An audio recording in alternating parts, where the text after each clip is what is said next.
News Talk 610 AM and 102.1 FM. KVNU.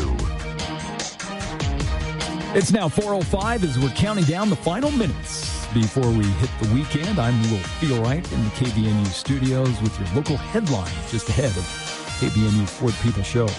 Well, Utah State's forester says he is evaluating whether to seek another emergency order extending the ban on personal fireworks through the upcoming Pioneer Day holiday. Now, State Forester Jamie Barnes said yesterday that hot, dry conditions and consistent 100-degree temperatures are continuing to dry out wildfire fuels. Now, Governor Spencer Cox previously declared a state of emergency that suspended a law restricting local governments from issuing fireworks bans, which allowed Barnes to implement a default statewide ban for the 4th of July. Now, while some communities still allowed fireworks in designated areas, Barnes credited the ban with preventing catastrophic blazes. Now, already this year, Utah has seen more than 360,000 acres burn, with a majority of the fires being caused by humans. Now, the governor's current emergency order, though, expires on July 21st. And because state law limits gubernatorial emergency orders to 30 days, the Utah State Legislature would need to convene in a special session to extend the restrictions through the holiday if recommended by officials. Well, turning to other news on this Friday afternoon, unsealed court charges are revealing a doorbell camera captured the targeted shooting of a veteran in Davis County, and it also led to the murder charges against a California man. Axel Chavez of Canoga Park, California, was charged in Utah's 2nd District Court with murder and other felonies for the May 30th slaying of James Randall Witten. Now, footage from Witten's Ring camera shows him hanging porch decorations when a passenger leapt from a car and fired approximately 10 rounds, killing Witten from behind. Now, Chavez, an El Salvador native who recently fled probation in California, has no known ties to Utah. Now, license plate readers show that he arrived in West Point from Nevada 8 hours before the shooting and then fled immediately back to Las Vegas. Now, he was arrested on June 16th. A judge has ordered Chavez to stand trial. His arraignment is scheduled to be held on Monday. And finally, a school counselor found dead inside a Las Vegas jail cell last month after being charged with his 2006 murder of his wife at Zion National Park, left behind a handwritten suicide note and a will, according to a newly released police report. David Vandermeer was found unresponsive on June 24th, just days after his arrest for the death of his first wife, Bernadette Vandermeer. Now, Bernadette died nearly 2 decades ago after falling from a popular trail, Angel's Landing in Zions. Now, the investigation was reopened this year following a tip to prosecutors. Now, while authorities had redacted Vandermeer's cause of death and contents of his note, the report states that he was last seen alive at 9 o'clock and then found face down about 30 minutes later. Now, jail staff had reported that the former youth pastor had no known medical conditions and had not expressed any suicidal thoughts during intake screenings. Well, we've got some record-breaking temperatures headed our way for this weekend, as we've been in the mid-90s today, and now tonight we'll drop into the high 50s. Clear skies continuing as we head into Saturday and Sunday, with temperatures into the triple digits for Saturday and into Sunday. It looks like this heat wave likely going to continue into Monday and possibly even Tuesday. But looking ahead to next week, there is the possibility that we could start to see some showers and thunderstorms by Wednesday in the form of some monsoonal storms that hopefully could bring us a little bit of moisture. And bringing you our weather here at the top of the hour is Whole Tree Care. With 30 years of experience, Whole Tree Care can safely trim, shape, and remove trees around your home. Call them today at 760-6587. And for KVNU News, I'm Will Feelright. Did you know you can cut your Rocky Mountain power bill by 40 to 50% without a single solar panel? With the new time of use rates, power is 4.5 times more expensive in the evening, but cheap during the day. At Greenbox Solar, we install smart home batteries that charge up when electricity is cheap, then power your home during peak hours. Solar is totally optional and can be added in the future, but savings are guaranteed. Drop by Greenbox Solar's showroom in South Logan to see the hardware for yourself. Visit our website at poweredbygreenbox.com. Sean Hannity from 1 till 4 on News Talk KVNU 102 FM and 610 AM. Intermountain Budge ENT Clinic has an experienced and caring team of physicians and staff to assist you with all of your ear, nose, and throat concerns, including head and neck surgery. Doctors Kaiser and Wilson and their staff at Intermountain Budge ENT Clinic will work together to provide excellent care and support throughout the entire surgery process, from your pre-op visit to your full recovery. And they accept all insurance. For more information about Doctors Kaiser or Wilson, search Budge Clinic ENT or call 435-716-1420. Local care with Intermountain expertise. Hi, it's Glenn Beck, and America is celebrating 250 years of independence. Our founding fathers fought for our freedom. That includes your freedom to enjoy retirement without constantly worrying about what the next market drop or election or world event might mean for your future. Call Lyle Boss and his Safe Harbor retirement team. You'll get a complimentary retirement review and a copy of Lyle's best-selling book, Safe Money Miracle. Write this number down, 855-355-SAFE. That's 855-355-7233. Or visit SafeMoneyLyleBoss.com. Join Lyle Boss, Saturday mornings at 10 on KVNU.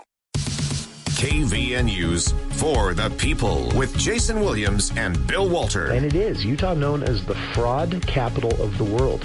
Not because we have more people committing fraud, but because we have so many people falling for it. Going beneath the headlines and connecting you to the newsmakers. The radio is a great way to get the word out to a lot of people in an emergency. So we thank you for your help and being a partner with us.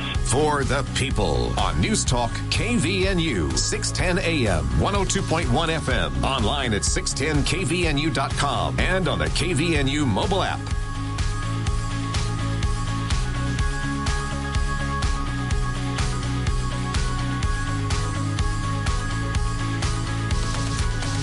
Welcome to KVNU's For the People.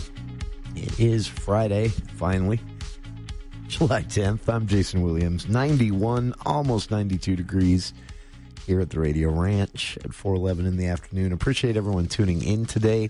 For the People movie show coming up. We'll be starting just a little bit early again this week, playing some catch-up. Andy out last week for the holiday. No show, basically, so I'm glad he wasn't here in the studio, bored. But that means that we didn't have a chance to talk about Supergirl. We didn't have a chance to talk about the Sundance film The Invite, starring Seth Rogen, that hit theaters, including here in Logan. Evil Dead Burn opened. Toy Story 5 we haven't talked about yet. It opened the week before. Young Washington, Minions and Monsters, and the big opener this weekend, Moana, the live-action version. We also have, in the coming weeks, Spider-Man 4, Brand New Day, the maybe final Spider-Man with at least Tom Holland. Maybe not. There's still back and forth rumors on that. But this is already being billed as a darker Spider-Man, setting the stage for some future Marvel movies with a similar tone coming later on this year and into next. The Odyssey by Christopher Nolan. This guy can't seem to do anything wrong with movies he's making, but as a not fan of The Odyssey, I struggled with that. I don't know why. In high school and in college, I get, why some of these really old Greek texts are taught, why they're important. I could never find them exciting. The mythology I loved, but the actual sitting down and reading of some of the writing was a slog for me. So not a huge fan of the story, to be honest with you. A huge fan of parts of the story. There's some famous Greek mythology and legend in the Odyssey. The Sirens is probably one everyone knows the best. But I'm kind of excited to see this as a movie, because I think, as a movie, you can't get into the, I don't know how else to put it, the boring of a poem, a long poem. But it is, in essence, this is kind of an action-adventure story mixed with Greek mythology. And, you've got heroes, you've got bad guys, you've got romance, you've got really cool monsters. This is, if you really sit down and think about it, a lot of Greek mythology is just a fantasy epic along the lines of Lord of the Rings in the modern era comparison. And this should be kind of cool, I think. So, also, we're going to be talking about Hadestown, the movie. This is a Broadway musical that, yesterday on the For the People Theater Hour with Charlie Schill and Gavin Syme from the Eccles Theater and Cash Arts program here in the studio, announcing the full 12-month touring season schedule for the Eccles. If you missed that, podcast available as we speak. You can download that with your podcast app of choice and get the behind-the-scenes detail of how they got all 15 of these touring season shows for the Eccles Theater over the next 12 months. Really cool stuff. 3 more than last year, but the big one last year, the record that was set last year here in Logan was Hadestown. We joked yesterday on the show. It is no joke, but it's just, you have to laugh because it's so surprising. But this was a high-priced ticket. This was a Broadway musical tour, meaning I think the cheapest tickets you could get were $80 or $90. The most expensive, $150, $160, if I remember right. They had 4 shows starting Friday night, and they sold out the Tuesday afternoon matinee in March in Cache Valley at those ticket prices. Every show was sold out, but including that 2 in the afternoon Tuesday matinee on a work day. This Broadway play has a huge cult following, but it's an interesting thing because it's almost like, especially for young people, it's almost like what you would see with a pop star coming to town. When the show was in Logan at the Eccles, there was a line in the lobby to the T-shirt and souvenir stand. And there were also a lot of young people that showed up in T-shirts they'd purchased either at previous shows or just independently as fans. And it was a lot like if you've ever gone to a concert and you see the super fans coming through. And there were a lot of super fans. So this is actually hitting theaters July 24th. And this is just literally a live theater capture of the Tony Award-winning production. It won 8 Tony Awards in 2019, including Best Musical. It also won a Grammy in 2020 for Best Musical Theater Album. The music was actually written by someone who does write pop music and is a somewhat successful pop star in her own right. And it is hard to characterize. It's kind of New Orleans inspired jazz, American folk, rock, and it is like the Odyssey, the film coming in a couple of weeks. It's also based on Greek mythology, Orpheus and Eurydice, that story, and their wager with King Hades and his wife Persona. It's going to be interesting, but the excitement around this film is kind of rivaling the last Taylor Swift tour film that hit theaters. So this will be coming to Cache Valley. Again, it opens July 24th, and we'll talk about that as well during the For the People movie show. In the more serious news today, there's been quite a bit. We'll talk about why the Trump Department of Justice is threatening criminal charges for Utah's lieutenant governor and a similar threat towards election officials in Idaho. What that whole story is all about and why the lieutenant governor here in Utah is, at least outward appearance, is kind of laughing the threat off. Also, the final day, as you heard during the ABC News break there, making national news, final day of, until September at least, when they had the option to come back for more. But the final day of the almost week-long preliminary hearing for Tyler Robinson, man accused of fatally shooting Charlie Kirk back in September of last year here in Utah at Utah Valley University during an outdoor campus event. This preliminary hearing is, like all preliminary hearings, it's the prosecution making the argument to the judge that they have enough evidence to warrant a jury trial. This is done to protect the accused, obviously, but also protect the court system, taxpayers. It's the reason this burden is on the prosecution in all potential jury trial situations, but especially in a capital situation where prosecutors are saying they're going to seek the death penalty. It's serious business. And so the preliminary hearing is a requirement to avoid, overzealous prosecutors taking someone to a jury trial and turning it into a media spectacle with flimsy evidence that is never going to result in a conviction. But prosecutors are hoping, the jury of public opinion can sway and you get the right jury and still get a conviction. Well, this is the preliminary hearings are there to protect the accused in that the prosecution has to supply the argument to the judge. There's been some frustration around this. I'm seeing it mostly online, where, most of the frustration, and everybody's got a megaphone now, especially on X or Twitter, as I think we should still call it. People are frustrated because the way this preliminary hearing is playing out, the prosecution's case is kind of getting picked apart by the defense, and the judge is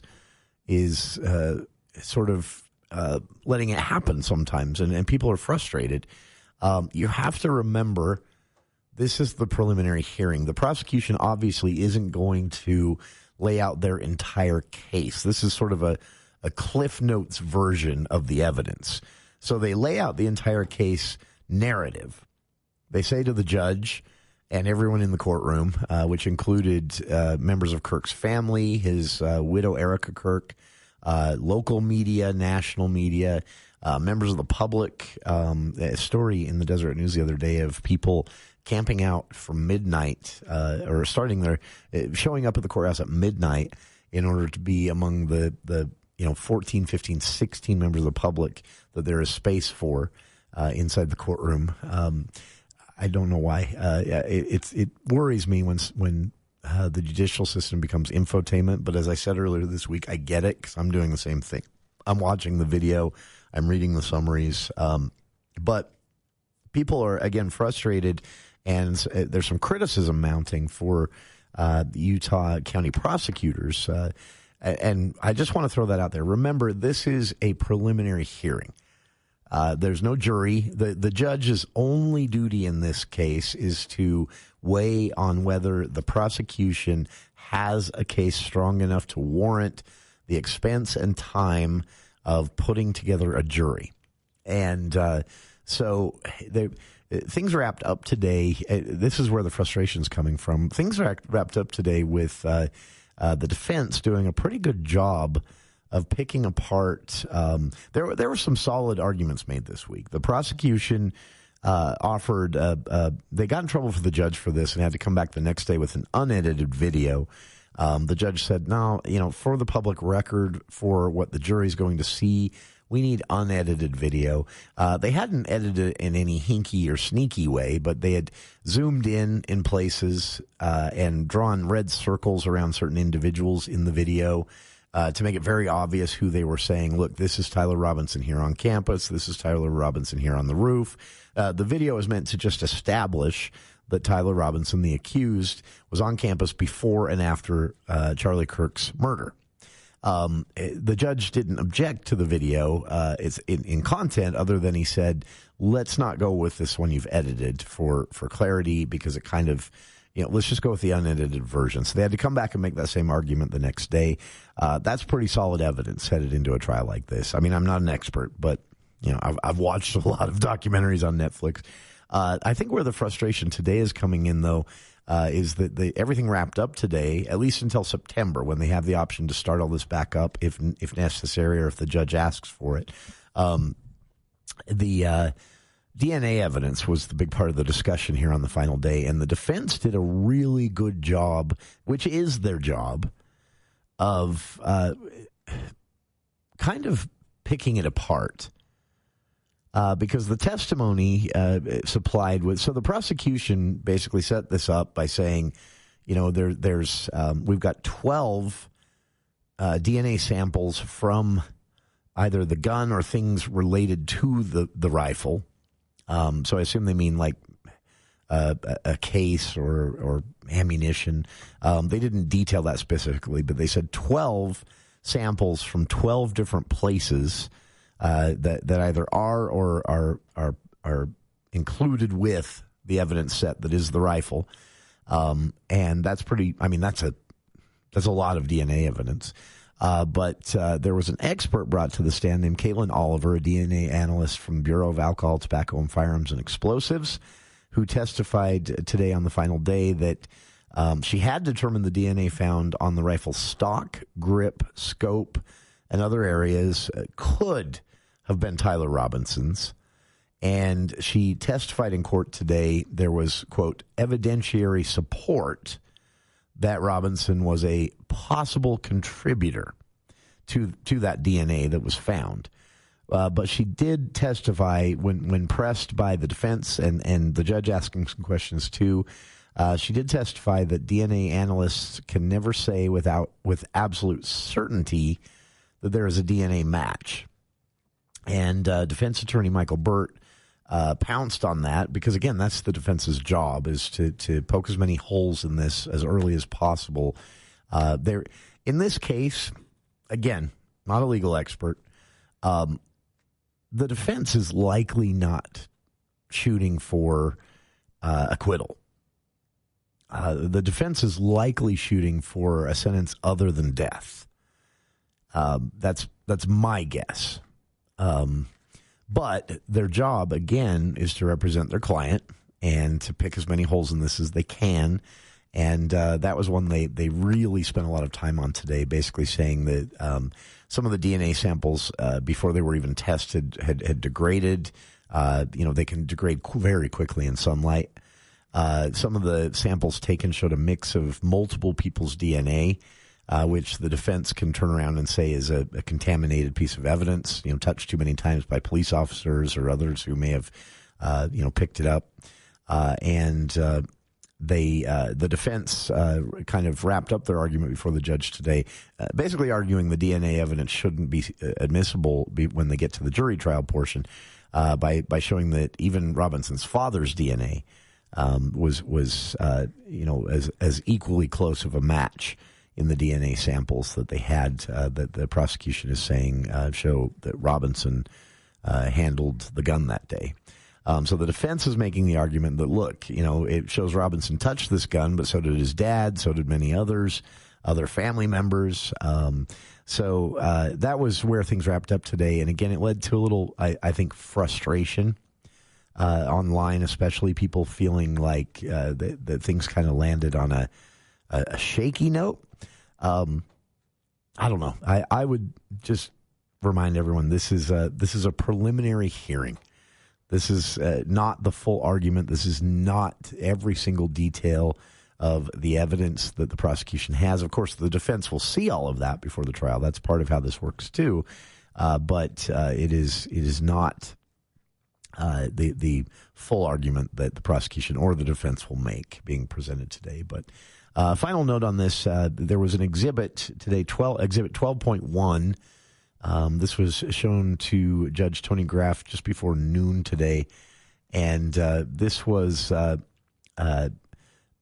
so initially oral arguments were scheduled to take place today. Wrapping all this up, Tyler Robinson's defense requested the parties file written briefs rather than present oral arguments due to, quote, legal complexities.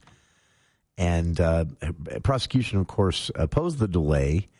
And but Graff ruled that both sides, he agreed with the defense. He said both sides will file written arguments before he hears oral arguments on probable cause. There was some confusion over that as well. People were frustrated, saying, are they trying to keep this from public consumption? Is this all a part of not tainting, a nationwide jury pool? And that's basically what the defense is doing here. They're saying that the media is watching every bit of this. It's getting nationwide attention. There are live streams. So if we make our oral arguments, orally, just as we would do when presenting this before a jury, it's going to be widely consumed. And if it's widely consumed, before we even start picking from a jury pool for jurors, it could prove to be impossible at a certain point in such a high-profile case to get an unbiased jury. which is a pretty strong argument from any defense, especially in a murder trial. So that's where things wrapped up today. And I think people were a little frustrated and kind of feeling like the prosecution's case maybe wasn't as strong. I wouldn't read it that way. The judge is just, doing everything to make sure that all the I's are dotted and T's are crossed. If you want to read a great, literally minute-by-minute recap of what's played out this entire week, Emma Pitts has been sort of live blogging this. She's a Utah journalist. She writes for the Deseret News, freelances for the High Country News and some other places. And I've linked to her literal live blog of each day, minute by minute, breaking down what the arguments are. And it's really, it's a compelling read. And it does kind of remind you the horrific nature of what's at the center of all of this, what happened to bring us to this preliminary hearing and eventual trial. So link to that on our Facebook page. For now, again, the preliminary hearing has wrapped up. The court does reserve a right to restart this at any point if there's additional information that the 4th District Judge Tony Graff feels is necessary for him to make his decision on whether this can head forward into a jury trial.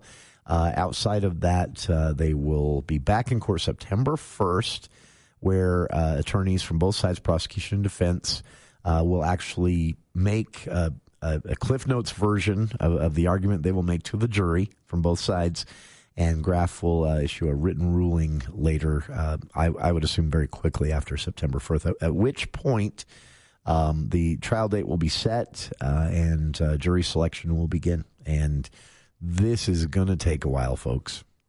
So we'll be back with more of KVNU's For the People on the other side of these headlines with KVNU's Will Feel Right.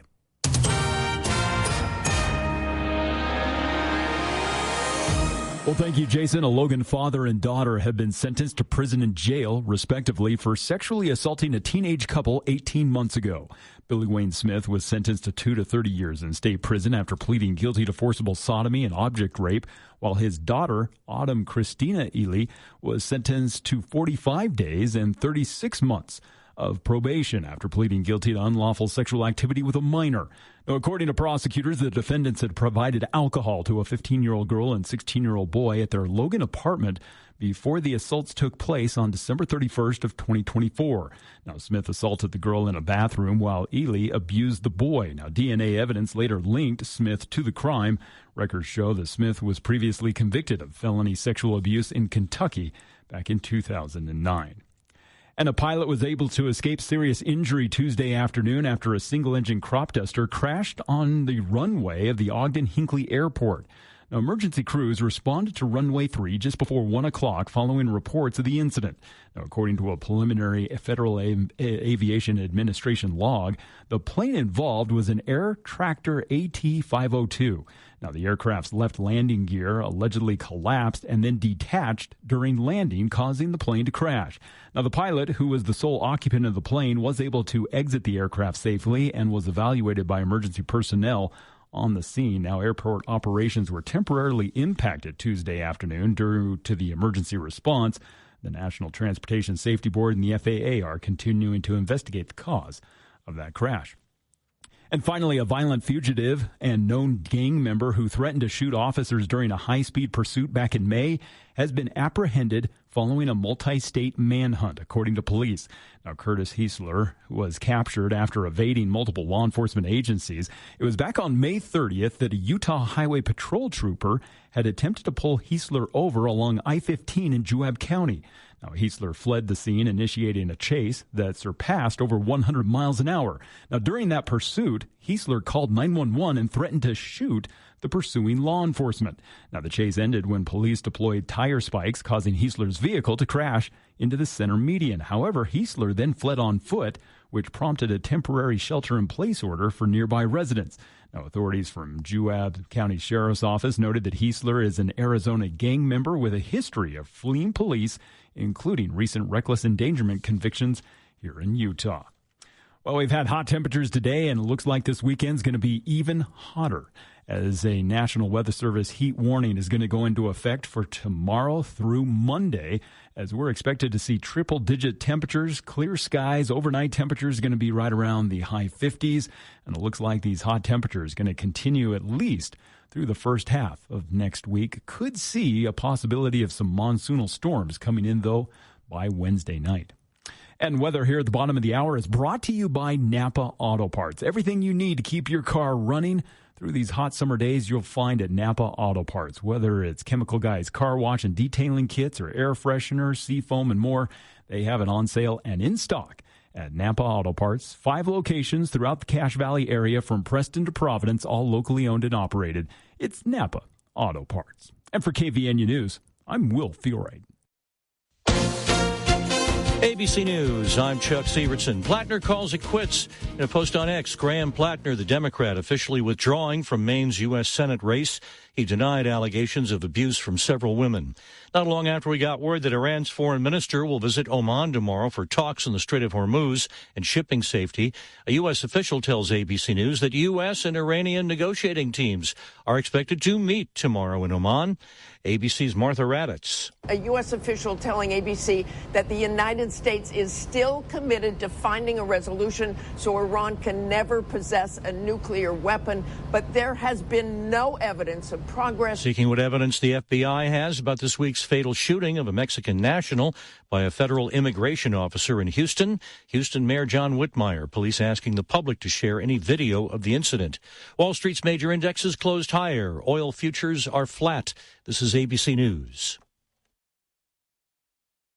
Weeds don't take the summer off, and now, neither does Logan Extermination. Their new specialty lawn spray isn't temperature sensitive, so it keeps fighting weeds even during the hottest days of summer. For just $55, they'll treat up to 1,000 square feet, targeting tough weeds like dandelions, thistle, and the king of all weed kings, morning glory.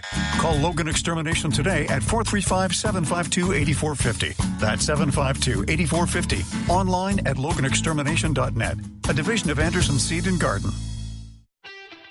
Bringing Wall Street to Main Street. From your local experts in downtown Logan, this is the Adams Wealth Advisors Market Report. Hi, this is Blake with Adams Wealth Advisors. It was a roller coaster day for stocks, but they finished in the green.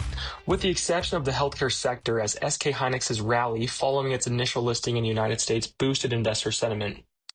On a weekly basis, stocks, especially riskier assets, posted solid returns. The S&P 500 rose 1.23%, and the Nasdaq gained 1.69%. The Dow, however, ended the week lower by 0.5 percentage point. The major drivers of this week's asset returns were the renewed conflict between the United States and Iran and growing confidence that the software and semiconductor industries continue to benefit from a secular trend. The energy sector was the clear winner of the week, gaining nearly 3.5%. Technology followed with a gain of nearly 3%. All other sectors were either flat or ended the week lower. Interest rates also returned to elevated levels, offsetting nearly all of the effects of the Federal Reserve's apparent increase in credibility. Both the 5-year and 10-year U.S. Treasury yields rose by 8 basis points this week to 4.31% and 4.56% respectively. The price of gold remained practically unchanged, ending the week just above the 4,100 mark. With the limited amount of economic data released this week, there was not much to suggest any major shift in the economy, which as investors we appreciate because it provides stability. Nevertheless, as mentioned earlier, the risk of renewed hostility between the United States and Iran has increased. We also saw consumer credit contract in May, even though it was expected to expand by $15 billion. The contraction was driven largely by credit card paydowns, but it may also reflect anxiety-induced spending cuts by lower-income households. Inflation, currently the hottest topic in macroeconomic policy, will be reported next week, and Adams Wealth Advisors will be back to provide updates. Enjoy your weekend. That's your update from Adams Wealth Advisors, guiding your financial future one day at a time. For personalized help planning yours, reach out to us at 435-752-1702. See you soon, Cache Valley. Advisory services offered through Adams Wealth Management, a registered investment advisor. For important disclosures and more information, visit adamswealthadvisors.com. July is the month of backyard barbecues, fireworks, and parades. With all the hustle and bustle, it's important to remember the true reason for celebration: independence. At Primrose Home Care and Hospice, we're devoted to helping you and your loved ones stay independent. Our bodies experience lots of changes in our lives, but that doesn't mean we have to change our life. Primrose is dedicated to helping you maintain a healthy, active lifestyle so you don't have to give anything up. After all, independence is our way of life. Visit us at primrosecare.com or call 787-1369. Primrose Home Care and Hospice. We're your home team. Discover the comfort of outdoor living this year with a project by Canyon Landscaping. Fresh seasonal planting beds, a custom paver patio perfect for barbecues, and subtle landscape lighting to keep the party going long after sunset, or a place to relax after a long day. Every project is designed around how you live. Professionally installed, on budget and on time. Ready to create the perfect outdoor space? Visit canyonlandscaping.com to view the gallery. Canyon Landscaping. Look for the leaf. Who do you turn to if you want to change out your wood or pellet stove? Advanced Fireplace and Stove. They were voted the gold medalist for Best of Northern Utah for the 6th year in a row in the fireplace retrofit category. Be ready when the government's next wood and pellet replacement incentives pop up. Advanced Fireplace and Stove can help you navigate the paperwork. For more information, call Advanced Fireplace and Stove, the 6-time Best of Northern Utah gold medalist. 752-7272. Online at advancedfireplaceandstove.com. Hi, this is Gordon Deal. Monday on This Morning, America's First News, the weekend developments from the Middle East and the rhetoric from Washington and Tehran. Also, with time running out before the August recess, Congress faces a lot of work in a short calendar. Here the to-do list, plus the best way to use AI to shop for homeowners insurance, and how to be better with vacation maxing our critical time off.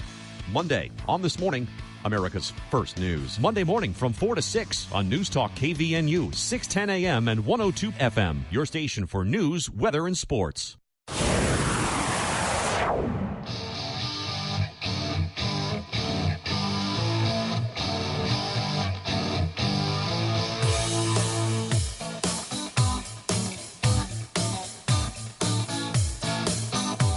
Welcome back to KVNU's For the People. It's 1 degree cooler than at the start of the hour. Can you feel it? It's dropped down to 90. A chilly 90 degrees. It's going to go back up. It's really going to go up tomorrow, Sunday and Monday.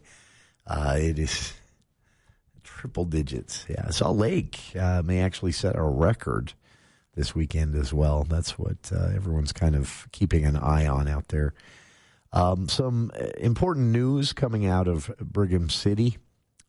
We talked about this briefly at the start of the show, but full details you can find story at cachevalleydaily.com. I've posted links to the official press release that was sent out late last night. But Box Elder County has a lot of rumors going around on this and panic. But Box Elder County has declared a state of emergency over the avian flu, the bird flu as we know it. This is the highly pathogenic avian influenza, HPA1, and it has been affecting dairy cattle in Box Elder County. And understandably, the public getting wind of this declaration of a state of emergency has caused a lot of attention and, again, panic. There remains, at this point, very little risk to the public. The purpose of the declaration of the state of emergency is to trigger a process. And that process unlocks some state funds and some federal funds. Also helps Box Elder County involve the state departments like the Utah Veterinary Diagnostic Laboratory, the Resource Development Loan Program that the state runs, and the Utah Department of Ag and Foods, Dairy Cattle, and HPA1 containment protocols and money. It unlocks some state money for the county to do this. So the declaration of emergency is almost a necessary technicality. From the press release released last night, the press release says beginning on or about June 25th, a sample from a dairy farm in Box Elder County tested positive for the avian flu, HPA1, or AI. And the pathogen has caused severe milk production loss and has impacted at least 50% of the dairy cows in Box Elder County and almost 50% of the dairy farms in the county, requiring the quarantine of affected dairy farms and dairy cows. The quarantine of animals and continued monitoring is required for up to 90 days for the pathogen to be removed from infected herds. And the declaration recognizes the need for continued monitoring, implementation of personal protective equipment, biosecurity measures on infected farms, and coordinated response efforts to support local dairy producers and protect the agricultural community. So that's a fancy way of saying basically this has been detected, affecting 50% of the herd, the entire countywide dairy cow herd, and they want to lock this down as fast as possible to stop the spread. And that's going to require a lot of quarantining where they know the virus, or the flu, avian flu, has been detected. But also a big part of this is protecting the other local dairy producers from getting swept up in this as well. And so that, again, is the entire reason for the declaration of the state of emergency. Well, not the entire reason. The secondary reason is to let the public know, obviously, and again, remind everyone that there is the risk to public health, to humans, is low in all of this. But they're asking those in the dairy industry and even outside of Box Elder County, just in case, to watch for some certain things. So they recommend, the state recommends dairy owners at this point watch closely for decreased milk production or lower milk output, especially a rapid decrease, reduced appetite, decrease in eating in general, or any noticeable reduced feed intake in the herd. Animals appearing unhappy, lethargic, generally acting and looking sick, thickened colostrum-like or highly concentrated milk, abnormal feces, tacky or overly loose, and, of course, fever and dehydration are signs of this as well. Dairy owners are encouraged to submit milk sample for testing through the Utah Veterinary Diagnostic Laboratory, which is here in Logan, actually, at USU. You can visit usu.edu/UVDL for Utah Veterinary Diagnostic Laboratory, usu.edu/UVDL, to actually start that process. And again, the biggest reminder out there in this press release for the public is the public health risk remains low. The outbreaks of bird flu, the avian flu, can be devastating for the dairy farms. We also saw what it can do to the price of eggs in a very short period of time. Basically, because to get control of this, if it sweeps through egg production farms in the country or throughout the world, which is what happened in 2023, late 2023, and throughout 2024.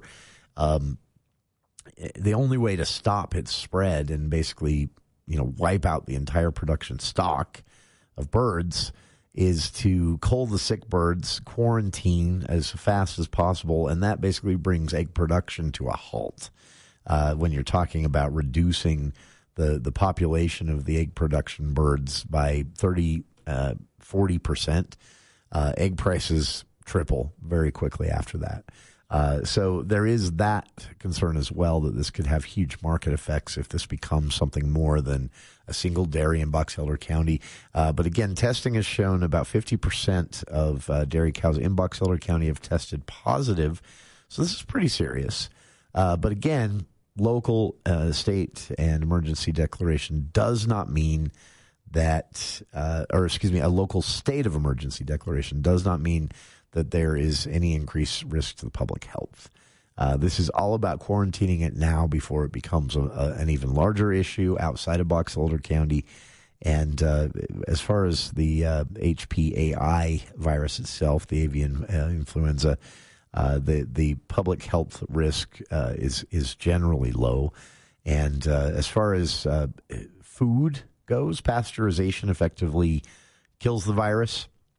Pasteurized milk and dairy products that have already hit the shelf or on their way to the shelf are perfectly safe to consume.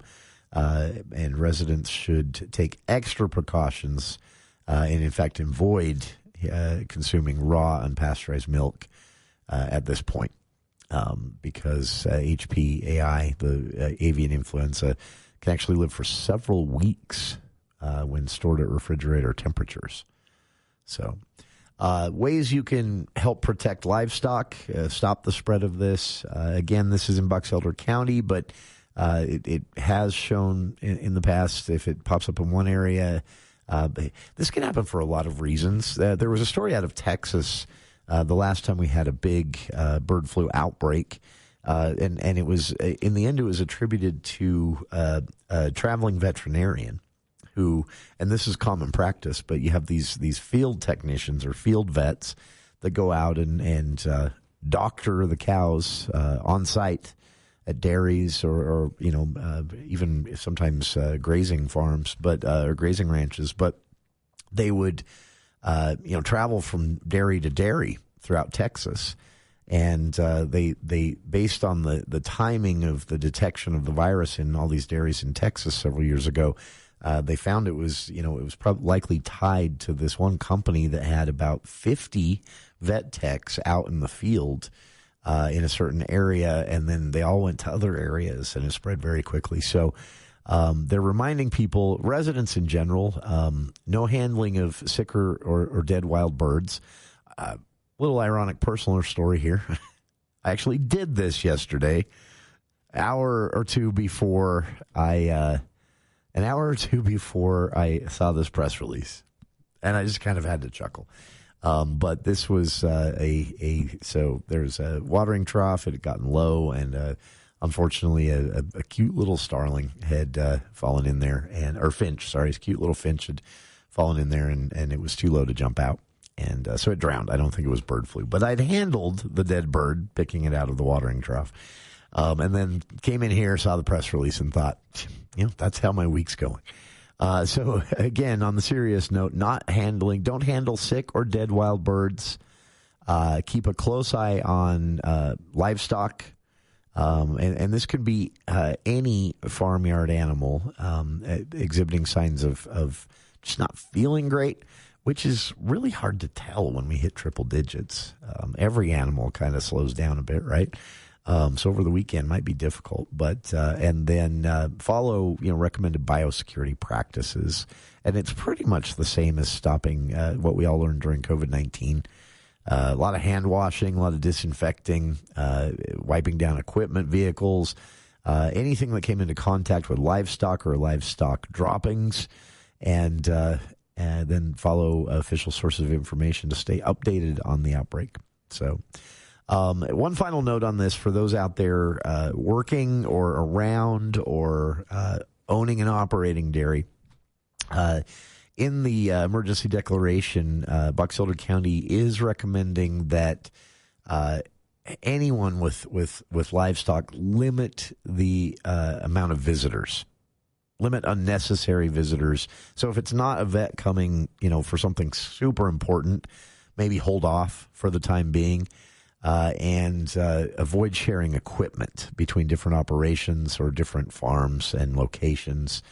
And then, like I said, the general stuff, disinfecting, spraying disinfectant, dedicated boots for each building, things like that. So dairy farmers are familiar with all of this stuff, and many of them do it anyway to avoid the spread of other pathogens that are already out there.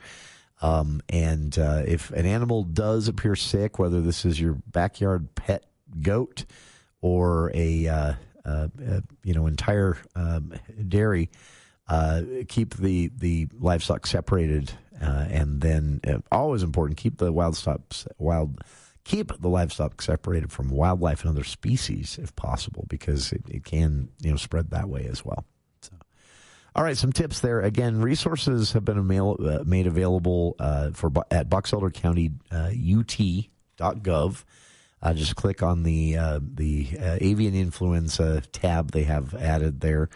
And the county said they'll continue providing updates, but just wanted the public to know that this declaration of emergency after detection of the avian influenza, highly pathogenic HPAI, as it's known, detected in about 50% of Box Elder County's dairy farms.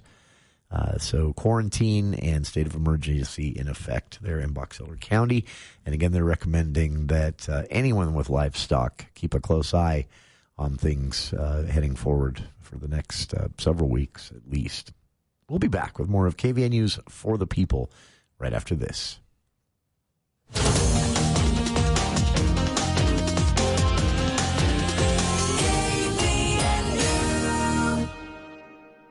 It's time for Downtown Logan's Sidewalk Sale. This Thursday, Friday, and Saturday at S.E. Needham Jewelers. Shop clearance savings inside and outside the store on jewelry and watches. Be among the first to explore our newest collection of vintage and estate jewelry, making its debut this weekend. Test your gem knowledge in our Birthstone Challenge. Correctly identify 6 of the 12 birthstones for a chance to win a natural sapphire valued at $1,000. S.E. Needham Jewelers, middle of the block at the sign of the clock. This is Ryan at My Mattress. When I started this company almost 20 years ago, I knew I needed the best vendors as partners. I had a goal to get Tempur-Pedic and Telebed Purple and Sealy Posturepedic, since they were by all accounts the best. As many of you know, these brands have been my partners for many years now. Add that to our 90-day sleep guarantee, our 90-day price guarantee, and that's why we're the #1 mattress company in northern Utah. Thank you, Cache Valley. Isn't it time to sleep exceptionally? Only at My Mattress. Got metal? Turn it into cash fast. At Valley Recycling, we pay cash on the spot for aluminum, copper, steel, any metal you've got. Old appliances, scrap from a job site, cans you've collected. If it's metal, we're buying. No hassle, no waiting. Just pull up, drop off, and get cash. So clean up the garage, yard, barn, or shed and bring us your scrap metal. We're Valley Recycling at 145 North 10th West in Logan and valleyrecycling.com. Who do you turn to if you want to change out your wood or pellet stove? Advanced Fireplace and Stove. They were voted the gold medalist for Best of Northern Utah for the 6th year in a row in the fireplace retrofit category. Be ready when the government's next wood and pellet replacement incentives pop up. Advanced Fireplace and Stove can help you navigate the paperwork. For more information, call Advanced Fireplace and Stove, the 6-time Best of Northern Utah gold medalist. 752-7272. Online at advancedfireplaceandstove.com. All right, here we go. 3-2. Monday edition. Clay and Buck will break down the absolute latest now that the ceasefire is ended in Iran. What's happening in the Strait of Hormuz, we will tell you. Also, moving towards more primaries, what should we expect as the midterms continue to inch closer and closer? And more on the Charlie Kirk assassination trial. All that and more. You won't want to miss it. Monday edition, Clay and Buck. 10 to 1 on News Talk KVNU, 102 FM and 610 AM.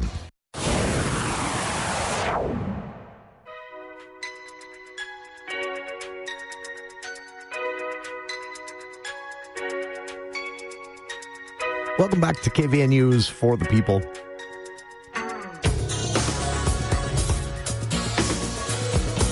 Justice sending a letter to Utah's top election official, the lieutenant governor, threatening criminal charges.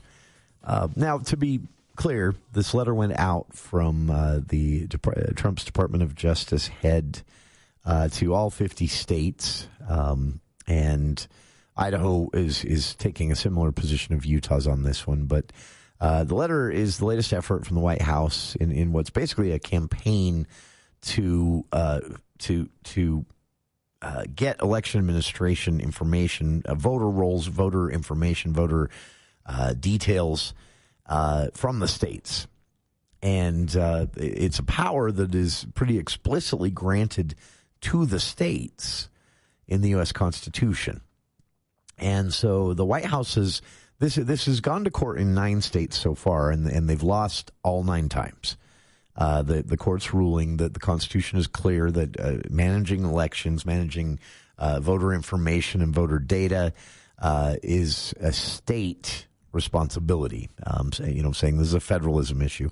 That's the argument that Utah and Idaho are taking, by the way. In fact, Lieutenant Governor Deidre Henderson said when this all first started a year ago, she said, I think people need to remember that, though your party might be in control of the White House now, you won't always be, and what kind of precedent do we want to set here? But more importantly, the lieutenant governor says there is, this is in the Constitution. So she kind of laughed it off. She said, got another love letter this morning in a social media post. What happens next? Henderson said this is truly bizarre behavior from by the federal agency that is supposed to be protecting civil rights. And the letter says, if I continue to not hand over the voter data to the Department of Justice, I will be sued. So she said, I guess we'll just wait and see.